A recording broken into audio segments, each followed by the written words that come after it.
ಕಾನೂನು ಮತ್ತು ವೈದ್ಯಕೀಯ ವಿಜ್ಞಾನಗಳ ನಡುವಿನ ಮಹತ್ವದ ಸಂಗಮಕ್ಕೆ ಸಾಕ್ಷಿಯಾದಂತೆ ನ್ಯೂರೋ ಜಸ್ಟಿಸ್ ಟ್ರಿಲಜಿ ಹಾಗೂ ನ್ಯೂರೋ ಜಸ್ಟಿಸ್ ಫ್ರೇಮ್ವರ್ಕ್ ಹ್ಯಾಂಡ್ಬುಕ್ ಅನ್ನು ಇಂದು ಬೆಂಗಳೂರಿನ ನಿಮ್ಹ್ಯಾನ್ಸ್ ಕನ್ವೆನ್ಷನ್ ಸೆಂಟರ್ನಲ್ಲಿ ಲೋಕಾರ್ಪಣೆ ಮಾಡಲಾಯಿತು.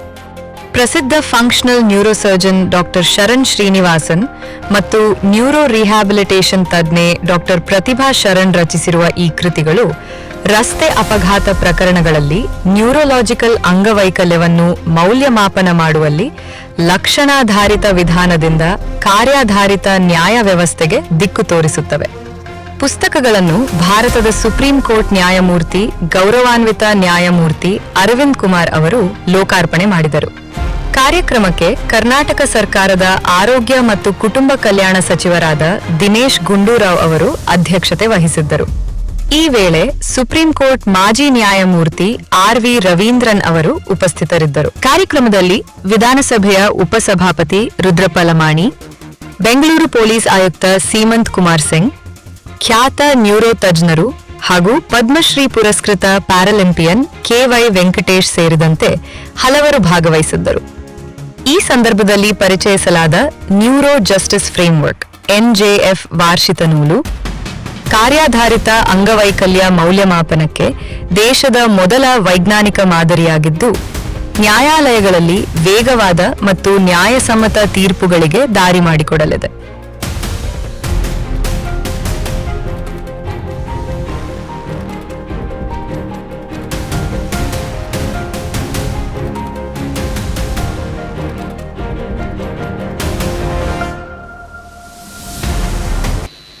Hon'ble Justice A.V. Chandrasekhar, former judge of the High Court of Karnataka, known for his integrity on the bench and service beyond it.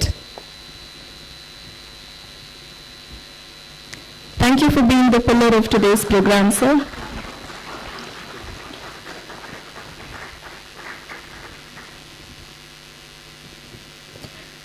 Dr. V.D. Sinha, former Vice President, World Federation of Neurosurgical Societies, President-elect of the Asian Australian Society of Neurological Surgeons, whose work bridges global neuroscience and ethical practice. We are honored that he has graciously endorsed the Neuro Justice books. Dr. Manas Panigrahi, President of the Neurological Society of India, whose leadership continues to advance patient-centered neurological care. He has also extended his endorsements to the Neuro Justice books. Thank you, sir. Shri Srimant Kumar Singh, Commissioner of Police, Bengaluru, whose work reminds us of the lived interface between law, behavior, and public responsibility. Thank you for joining us today, sir. So I want to turn this around from what we know so far and where we need to be honest and fair in what we are trying to do. So many of you have seen this surgery, a patient playing guitar when we are able to burn a circuit in the brain. The patient is awake and he is playing his guitar. So for many of you it was impossible to even thought that is possible that somebody can be awake and playing a guitar when we do this surgery. Next is this. This is the patient of Parkinson's disease. Many of you might have seen patients like this with hand tremors. And then I'll show you. You watch the tremor of the hand. Sound bartala. Yeah, you can keep on watching the shake of her hand. I'm inside her brain. I'm burning her circuit and the hand tremor stops. That's how amazing it is possible for the brain to be fixed like this. So if this can happen in the OT, why can't it happen outside in the neuro-judicial space? So that's what, so something that you will not believe was possible, something you thought may not be possible is the journey I'm going to take you through for now. So let's go through next. So I want to do a Neuro Justice reset. As you heard, our awareness and education wing is called Rebooting the Brain. So let us look at how to reboot the world about how it thinks about disability, compensation and justice. It's a very important thing at the end of the day. So to know what is going on. So let's see. So why is this reboot necessary? You all have heard this example of don't give them the fish, teach them how to fish. It's a very common phrase that we use. So I've taken that as an example to drive the point home. If a person can no longer fish, what do? The system has to give them fish for life. That's what the compensation process is all about. Just thinking has shaped the laws and statutes, compensation schedules, insurance underwriting, judicial reasoning, patient and caregiver expectations. Many patients become so lazy, even though they are well, they don't want to work. They think free money is going to come at the end of the day. And medical certification practices. There's a level of resignation, cynicism, and fatalism in this whole process. Why this reboot was necessary is because it was time, it is rooted in compassion, but today it's not complete. Why am I saying that? Because the world has changed. The world is not the same as it was 30, 40, 50 years ago. Human capacity has changed. Technology has changed. Today it's at the tip of our fingers, but our thinking has not yet changed. Career, wherever I was posted, especially when we were as District Superintendent of Police, this topic on accidents has been very, very dear to me.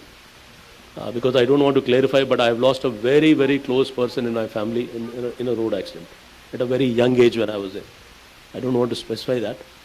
So I was very particular when I was Superintendent of Police in all the districts, whether it was in Bijapura, in Bellary, in Kodagu, in Mangalore, whichever districts I worked as Superintendent of Police, I used to experiment how to control the accidents, especially on the highways.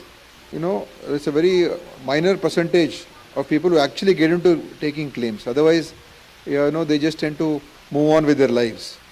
There was an article written about a couple of years back when I was just checking on the net now. So they said almost this RTA application was made, and in the year 2023-24, I think, and they said almost 80,000 crores worth of compensation payments are pending. Claims are pending, and almost 10 lakh cases are pending. So that shows one is the volume, and the second thing is the redressal issue of getting compensation in time. So I think every year this number will only keep increasing. 2 ವರ್ಷದಿಂದ 10 ಲಕ್ಷ ಆಗಿದ್ರೆ ಈಗ ಬಹುಶಃ 11 ಲಕ್ಷ ಆಗಿರಬಹುದು. So these are the issues that people are facing. One is, I am in the midst of very learned people. And another additional reason is, today I got the benefit of sharing the dais with Hon'ble Justice Raveendran, whom I consider as friend, philosopher and guide. He is an ocean of knowledge. It is his judgments. I have appeared before him. I have seen him as an advocate. I have appeared before him as a judge in Karnataka High Court. And he is an answer to all the problems. He gives answer to every problem. He is having a treasure of knowledge. And to be in his presence, to sit next to him, I consider it as a proud privilege. I begin my expressing my sincere gratitude to the organizers for inviting me to participate in this Lokarpana of the Neuro Justice Trilogy.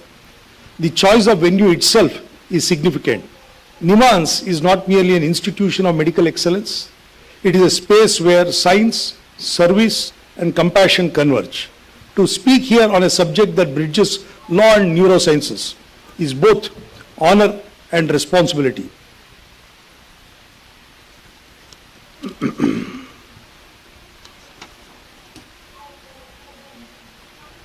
Hindu scriptures describe doctors as Vaidyo Narayano Hari, and this aptly applies to Dr. Sharan and his wife.